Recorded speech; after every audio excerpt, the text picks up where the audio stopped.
Herói caído. Fortaleza Alaf. A general Leinas Rockbruise era uma general muito feliz. Ela e Aureole Omega acabaram formando uma dupla incrivelmente eficaz, não apenas por terem tomado a estação de abastecimento mais importante no oeste da teocracia Slane, mas também entre a onda de terror que atingiu a teocracia, e de acordo com batedores e equipes de ataque, desacelerou os exércitos da teocracia e dos elfos por algum tempo enquanto eles tentavam recapturar os cavalos perdidos, a maioria dos quais seus próprios batedores conseguiram capturar ou matar, mas desmoralizou totalmente a resistência potencial na fortaleza quase inexpugnável. O vento frio da montanha não era nada, toda vez que tinha impacto no exército, Aureole Omega fortaleceu todos para serem resistentes a ele, ou ela simplesmente usou um dos pergaminhos que o rei feiticeiro havia fornecido. Tirei as luvas. Ela disse a Leinas, que prontamente perguntou o que diabos isso significava.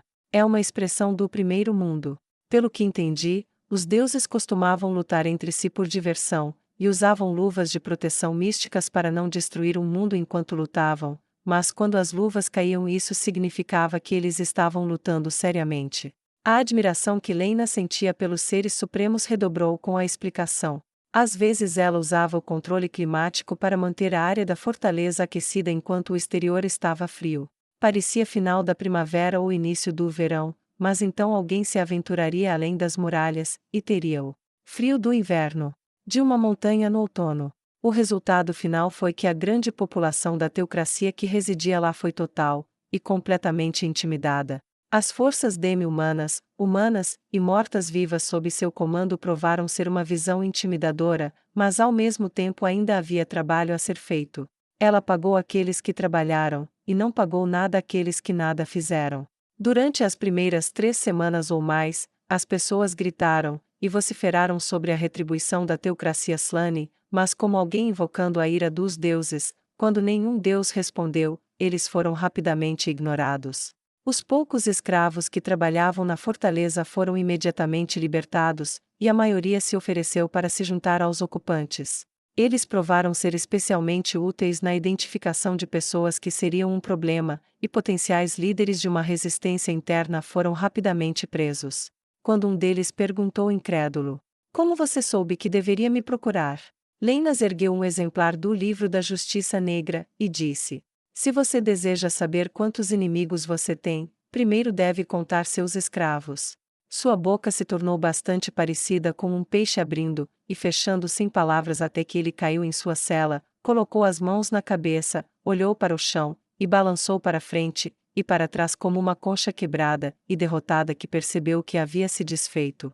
Ainda assim, ela não tinha ilusões sobre sua capacidade atual de conter o poder combinado do Rei Elfo e da teocracia Slane, e ela chamou Aureole Omega para se juntar a ela no prédio de comando para um pouco de vinho e uma sessão de planejamento. Assim que a linda garota entrou, Leinas pousou uma xícara da coisa boa e serviu uma para si mesma. "Obrigada por ter vindo, Aureole Omega." Ela disse calorosamente. "Apenas Aureole está bem, já nos conhecemos há meses, marchamos juntas, vivemos juntas, gostaria de pensar em nós como amigas neste momento." Ela disse com um sorriso cativante. "Tudo bem, com a condição de que você me chame de Leinas." A general respondeu com igual calor. "Fechado." A general donzela do santuário disse alegremente enquanto pegava a taça. "Para a vitória, e amanhã." Leinas retribuiu o brinde. "Até o amanhã, e a vitória." Elas beberam, e pousaram as taças em uníssono. "Então, tenho que ser honesta aqui." Leinas disse com um suspiro pesado. "A meu ver, estamos ferrados." "O que você quer dizer?" Aureole Omega disse com alguma preocupação. "Eu olhei todos os mapas, e todas as listas de suprimentos de todas as maneiras que pude, e não consigo pensar em uma única maneira de derrotar o reino dos elfos, e a teocracia Slane de uma vez, e apesar de sua enorme desaceleração antes, eles estão de volta aos trilhos agora, e eles estarão aqui em breve." "Oh, não se preocupe, você não terá esse problema tão cedo." Aureole Omega disse docemente. "O que quer dizer?" Leinas perguntou, incrédula. "Lembra como eu disse que precisávamos de outra frente?" Ela perguntou com um sorriso conhecedor. "Sim." Leinas disse, um sorriso começando a se formar em seu rosto. "Bem, Não só já existe uma invasão do reino dracônico que começou recentemente, mas um exército inteiro liderado pela general Zexizetsumei está prestes a invadir o reino dos elfos. Assim que desembarcarem na fortaleza Igan, eles estão indo direto para Lago Crescente, e além do mais, ela planeja garantir que o rei elfo saiba que ela está indo para lá. Espere, isso não tornará as coisas mais difíceis para ela se ele voltar para proteger sua capital?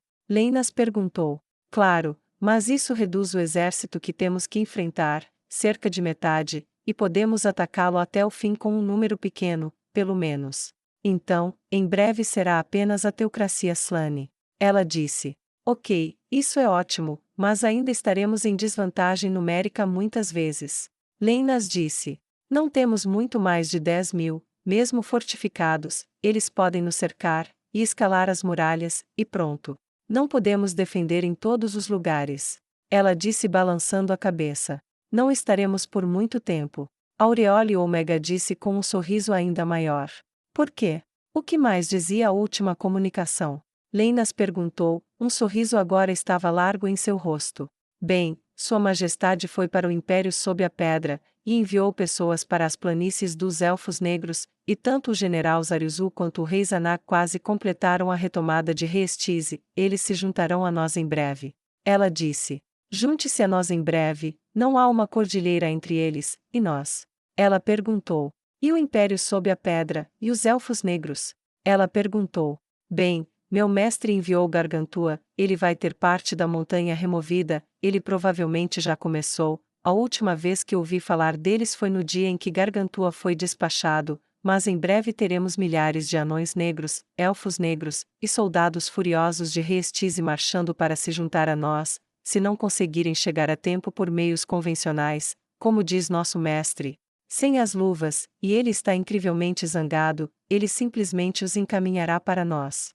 Do jeito que estão, ele quer que eles marchem, ele quer que eles saibam que gastaram todo aquele tempo e esforço para simplesmente caminhar até aqui e morrer.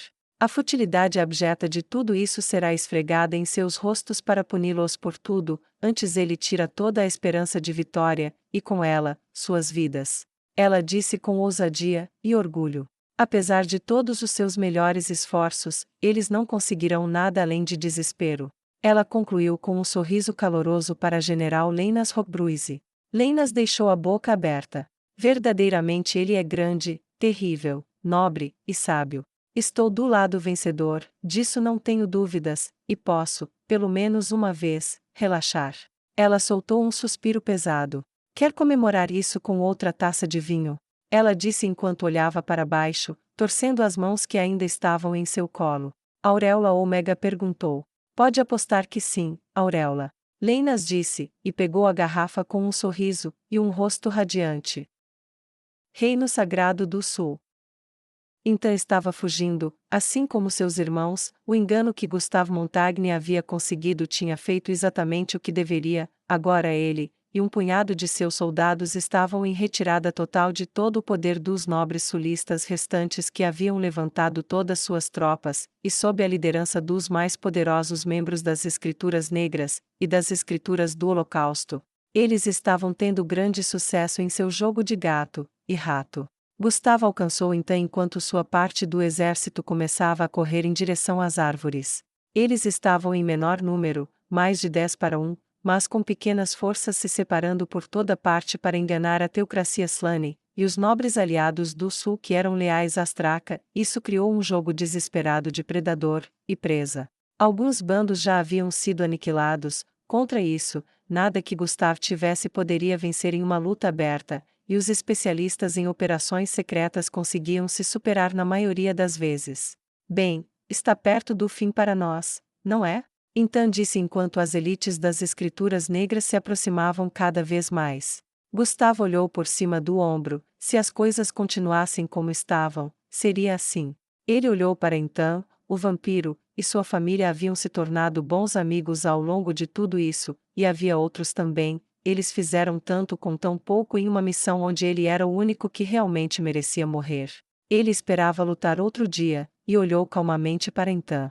Não, ele disse, com o coração batendo forte no peito. Amigo de um vampiro, nunca imaginei que isso aconteceria. Ainda bem que estou feliz. Ele sorriu. Mantenha uma cadeira para mim onde você for beber, e pense em mim às vezes. Ele disse, e deu um tapa nas costas do amigo. Então olhou para ele confuso, então percebeu que Gustavo estava desacelerando, não havia necessidade dele fazer isso, em sua montaria morta-viva, poderia ir infinitamente, se não fosse pelos bufos da escritura negra que dava maior velocidade, pelo menos temporariamente, eles não teriam nenhum problema. Droga! Então gritou. Droga, não! Ele gritou. Você não pode estar falando sério. Gustavo já estava girando seu cavalo. Por todos os meus pecados, e por todos os pecados dela que são meus. Gustavo disse enquanto se virava para encarar a escritura. Então olhou por cima do ombro, cada grama dele dizia para se virar também, mas fazer isso seria jogar fora o que Gustavo iria fazer, então ele seguiu em frente. Então olhou para trás para observar, ele devia isso ao amigo. Gustavo apontou sua espada para o bando que avançava, e então iniciou um galope terrível, gritando um grito de guerra que aterrorizaria os mortos. A visão vampírica de então podia até ver as partículas de saliva voando para trás no vento enquanto Gustavo Montagny se aproximava dos membros da escritura negra, sua espada brilhou, e sua terrível montaria derrubou dois deles voando com sua força morta-viva, sua espada subiu, e caiu como um homem possuído enquanto todo o corpo estava emaranhado em um nó impossível de carne, e aço, e espirrando sangue. Gustavo não estava no mesmo nível de uma escritura negra, mas era um paladino, sem dúvida o segundo mais forte da ordem dos paladinos, e não era isso à toa. Ele deu-lhes o inferno, segurando-os, e matando suas montarias para impedir-lhes a perseguição. Os cascos de seu cavalo morto-vivo jogaram os corpos para trás por metros. Foi uma eternidade, e foi um instante, e foi um momento brilhante, e brilhante de valor que nem então, nem os soldados de Gustavo, nem mesmo a escritura negra esqueceriam enquanto vivessem. Então tudo acabou, e o poderoso paladino caiu de sua montaria, e uma espada atingiu seu alvo, e a escuridão o tomou enquanto a luz fugia de seus olhos, e foi então que Gustavo Montagny finalmente morreu. Quando ele caiu, a escritura negra olhou à frente deles, o resto de seus homens estavam fora de alcance, os bufos que eles tinham expirariam antes que eles pudessem alcançá-los, ou, talvez pudessem, mas enquanto ele fugia, então viu que quem quer que liderasse o bando que matou seu amigo, ergueu a espada, e saudou suas costas em retirada. Prarte. Neia sentou-se para jantar com as membros da Rosa Azul, Rainha Calca, Ultis, e Tinamok. O jantar foi uma porção saudável de carne acompanhada de legumes, e batatas com manteiga, com algumas garrafas de vinho tinto para dividir entre eles. Neia foi a primeira a falar. Até o fim de tudo isso, e o que começa depois. Ela disse. O resto dos copos veio junto com o brinde, e eles beberam, e começaram a comer. Uma criada elfa fez questão de cuidar de que todos tivessem vinho, ela era uma voluntária, uma daquelas que chegaram em segurança à cidade. Havia muitos voluntários para comparecer quando Neia precisava de qualquer tipo de assistência. Ela se tornou uma santa como uma heroína, e quase todos eles agora eram membros de sua religião. Cezê não vai se juntar a nós esta noite? Perguntou Tinamok. Não, Neia disse. Ela é uma especialista em armas de longo alcance, então ela está fora das muralhas marcando alcances para armas de cerco, arcos, feitiços, e assim por diante. Que diabos isso significa? Tinamok perguntou, claramente perdido. Veja, certas armas funcionam de forma confiável em certas distâncias. Você não quer mirar em um alvo que não pode atingir, então ela sai, marca a distância de um ponto fixo, e então sabemos qual arma usar quando o inimigo atinge certos marcadores à medida que avança. Neia explicou. Ah, inteligente. Ele disse. Sim, sim, é isso. Neia disse agradavelmente, e deu uma mordida em seu bife. Então, o que você acha desses reforços de Kedin? Rainha Calca perguntou. Eles são muito bons, considerando todas as coisas. Laquius respondeu. Eles morrerão antes de derrubarem aquele muro. Evilei acrescentou. Em vez disso, não chegarão a esse ponto. Gagaran disse desconfortavelmente. Ele vai. Tina disse. Definitivamente vai. Tia acrescentou. Estamos orgulhosos de nossa vontade de defender muros. Ultis acrescentou com uma voz cheia de orgulho urbano. Os mercenários goblins, ogros e orques que chegaram aqui esta tarde também vão se sair muito bem. De onde eles vieram, não consegui falar com eles. Perguntou Tinamok. O Império sob a Pedra. Neia disse. Eles se autodenominam os filhos de Ontario, aparentemente ele era um escravo que se rebelou, eles acabaram livres, e Sua Majestade conseguiu um novo estado vassalo, ou essa é a versão resumida, de qualquer maneira. Incrível! A rainha Kauka disse com admiração ofegante. Ele parece ter uma sorte incrível quando se trata de encontrar aliados em lugares inesperados.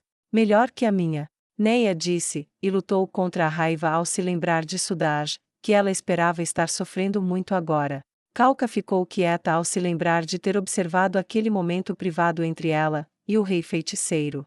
Ela nunca conseguia dizer nada, mas mal passava um dia sem que ela se lembrasse do momento mais nobre que ela já tinha visto em toda a sua vida. Também, isso tinha mudado a forma como ela via Neia Baraja. A maioria dos que se opuseram a ela olhou para ela, e viu um monstro terrível, alguém que exercia o terror e a violência sem remorso. Aqueles que a seguiram viram o avatar da justiça, o primeiro verdadeiro servo do único Deus remanescente que estava mudando o mundo para melhor.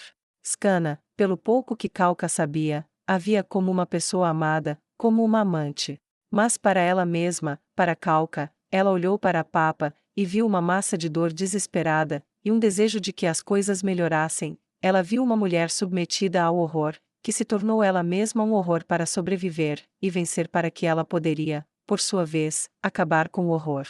Em suma, a rainha Kauka viu um sacrifício humano, e levou-a às lágrimas privadas que qualquer um dos seus cidadãos tivesse de sofrer tanto pelo bem do seu reino. Esse, entretanto, era seu segredo, e ela poderia viver com isso. Mesmo com tudo isso, Majestade, eu realmente gostaria que você considerasse deixar a cidade. Esqueça o confronto com remédios, ela se foi, a mulher que você conhecia está morta, e tudo o que resta é uma atrocidade ambulante. Neia mordeu o lábio, ainda doía dizer algo assim sobre alguém que ela uma vez admirou. Foi fácil esquecer que a guerra ainda não tinha completado um ano, parecia uma vida inteira. Eu não posso fazer isso. Kauka disse resolutamente. Eu a coloquei na posição em que ela estava, coloquei-a no caminho atual, não há outro caminho senão seguir em frente para nós duas, e isso é avançar para mim. Entendo. Laquius disse. Não há como voltar atrás, só há como compensar o que está lá atrás. Talvez, mas isso pode colocar uma espada na garganta dela, e eu não quero que isso aconteça. Neia disse com firmeza. Kauka balançou a cabeça. Vou ter que não deixar isso acontecer. Ela disse. Você vai me ajudar, presumo. Eu farei o meu melhor. Neia disse suavemente, sua voz tremia um pouco ao lembrar que seu melhor nem sempre tinha o melhor resultado. Ela olhou para Tinamok. Você, entretanto, não tem motivo para estar aqui. Neia disse sem rodeios. Ai! Ele disse fingindo agarrar seu coração. Você me feriu, ó terrível paladino negro. Neia disse sarcasticamente. Mais uma razão para evacuá-lo então. Ela sorriu provocativamente. Piadas à parte, ela tem razão. Evilei disse o mais gentilmente que pôde. Estranhamente, para ela ainda, ela pôde estar naquele jantar sem máscara, a criada que os atendeu era confiável, e todos na mesa ou já sabiam de antemão ou não teriam se importado quando descobrissem. Era bom ficar sem isso, era um pequeno vislumbre de um amanhã maravilhoso, como se ela pudesse acordar de um sonho apenas para descobrir que seu sonho era real. Devíamos tirar da cidade todos os que não são capazes de lutar ou apoiar a defesa dos muros, podemos resistir mais tempo dessa forma. Evilei acrescentou. Tinamok olhou para Neia. Você realmente tem uma opinião tão forte sobre isso? Ele perguntou. Pode ser uma das minhas últimas ações como sua oficial de segurança. Ela disse com um sorriso malicioso ao lembrá-lo de que tinha vindo proteger uma caravana comercial há 3 reis atrás. Parece estranho pensar que tudo começou com uma simples missão comercial. Ele disse. Tudo está tão diferente agora. De certa forma é desesperador, mas também é mais brilhante, como aquele brilho quando o sol penetra nas nuvens de tempestade. É diferente. Tia disse. Mas é melhor diferente. Tina acrescentou. Olha, eu sou musculosa, me dê um martelo, algo para balançar, e estou pronta. Honestamente não tenho certeza se estamos do lado certo, mas conheço o outro lado, e ele é o errado. Tudo o que importa para mim é onde estão minhas irmãs. Se estivermos certas, estamos certas juntas. Se estivermos erradas, estamos erradas juntas, e se cairmos, cairemos juntas. Gagarin disse com confiança. Eu posso beber por isso. Neia disse, e copos foram erguidos para serem reabastecidos, e quando a criada terminou seu trabalho, Neia fez outro brinde. Para o que Gagarin acabou de dizer. Ela sorriu, e seus olhos, pela primeira vez não aterrorizantes, brilharam enquanto todos bebiam novamente.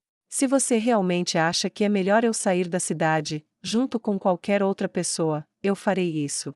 Mas é melhor você sobreviver a isso, Papa Neia Baraja, ou vou levar meu império comercial à falência para pagar pela sua ressurreição, e cobrarei juros quando fizer você me pagar por isso. Ele disse com falsa seriedade. Sempre o comerciante. Neia disse com um sorriso.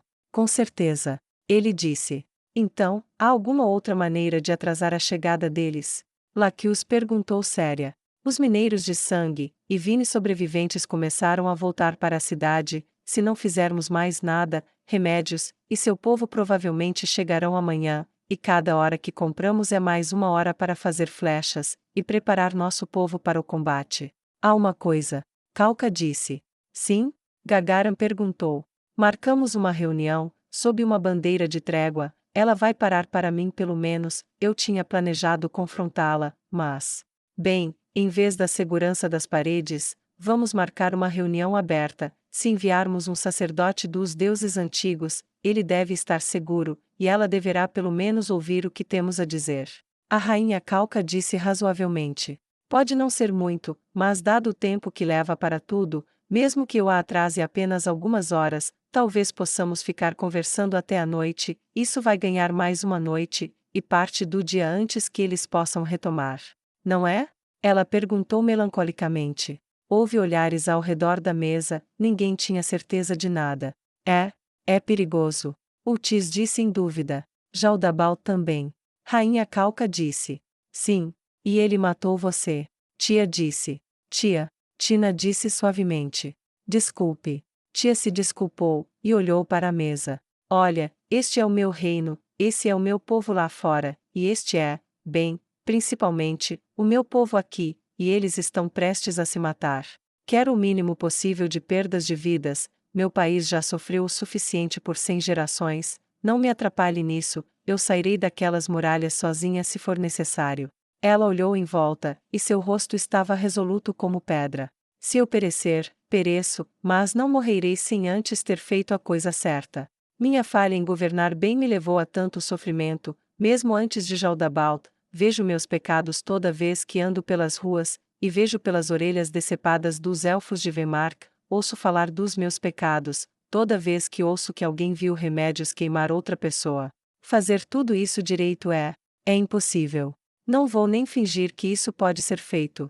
Mas posso passar minha vida começando a consertar as coisas, começando a compensar tudo, e isso significa que tenho que correr um risco. Agora, você vai me ajudar ou não? Ela perguntou. E dizem que faço discursos emocionantes. Neia disse com exaustão em sua voz. Tudo bem, Majestade, está Paladina Negra irá apoiá-la. Ela olhou para a serva que observava tudo com olhos arregalados e atentos. Vá a um dos templos dos deuses antigos, diga ao sacerdote para cavalgar o mais rápido que puder pela estrada sob uma bandeira de trégua, peça-lhes que marquem uma reunião amanhã quando o sol estiver no zênite, a rainha Calca quer falar com Remédios Custódio. Neia disse com grande frustração em sua voz. A serva assentiu entorpecida, e saiu correndo. E quanto a você, Tinamok? Neia disse. Assim que terminarmos o jantar, quero que você reúna todos os seus mercadores, embale o que precisa, e vá para o leste. Quero você bem além do campo de batalha antes que isso aconteça. Se você partir esta noite sob o manto da escuridão, você deve ter bastante tempo para estar fora de perigo. Tudo bem, mas como eu disse, é melhor você sobreviver. Tinamok disse, apontando para Neia com uma expressão amigável no rosto. Eu quase sempre faço isso, é com as pessoas ao meu redor que me preocupo. Neia disse seriamente, reprimindo um estremecimento, e controlando cuidadosamente seu tom de voz para mantê-lo neutro. Passe-me essa garrafa, sim? Ela disse à tia. É melhor terminar com a garrafa inteira. Certamente. Tia disse, e entregou.